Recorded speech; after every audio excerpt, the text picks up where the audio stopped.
మన working president KTR గారు 6 గ్యారంటీలకు చట్టబద్ధత కల్పించాలని చెప్పి ఒక ప్రైవేట్ బిల్లుని అసెంబ్లీలో తీసుకొస్తా ఉన్నారని చెప్పిండ్రు. మేము ఎన్ఆర్ఐలుగా బాధ్యతగా ఎన్ఆర్ఐ బిడ్డలుగా తెలంగాణ రాష్ట్రాన్ని మేము అంటే మంచి కోరుకునే వ్యక్తులుగా, ఎందుకంటే మేము ఇక్కడ ఉన్నప్పటికీ కూడా మా కుటుంబ సభ్యులంతా అక్కడనే ఉంటారు, మా ఊరు అక్కడనే ఉంది, మా ప్రజలు అక్కడనే ఉన్నారు కాబట్టి వాళ్ళంతా బాగుండాలని చెప్పి ఒక ఉద్దేశంతో మరి ఖచ్చితంగా మేము ఇక్కడ నుంచి అసెంబ్లీ స్పీకర్ గారికి గడ్డం ప్రసాద్ గారికి మేము విజ్ఞప్తి చేస్తా ఉన్నాం.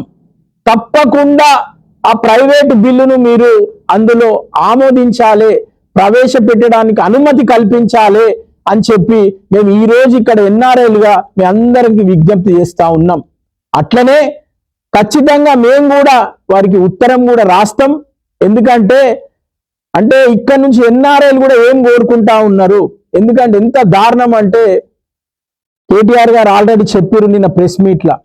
అంటే ఆనాడు రేవంత్ రెడ్డి గారు ముఖ్యమంత్రిగా బాధ్యతలు తీసుకున్న తర్వాత మొదటి సంతకం నేను దాని మీదనే అభయహస్తం అనే పేరు మీద 6 గ్యారంటీలకు చట్టబద్ధత కల్పిస్తున్నట్టుగా వాళ్ళు ఆ రోజు నేను సంతకం పెడుతున్నా అని చెప్పి ఈ రోజుకి 2.5 సంవత్సరాలు అయింది. ఇప్పటి వరకు ఆ ఫైల్ ఏడబోయిందో ఎవరికి తెలియదు.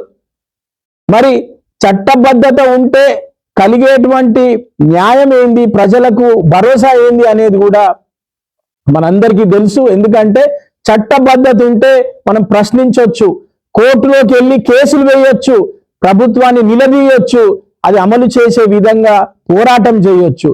ఈరోజు దాన్ని మేము ఎన్ఆర్ఐలు అందరుగా బీఆర్ఎస్ పార్టీ ఎన్ఆర్ఐ విభాగంగా ఇక్కడ ఉన్నటువంటి యూకే ఎన్ఆర్ఐలుగా మేము అందరం కూడా స్పీకర్ గారికి విజ్ఞప్తి చేస్తా ఉన్నాం, ప్రభుత్వానికి విజ్ఞప్తి చేస్తా ఉన్నాం. ఖచ్చితంగా ప్రైవేటు బిల్లును మీరు ఆమోదింపజేయాలి.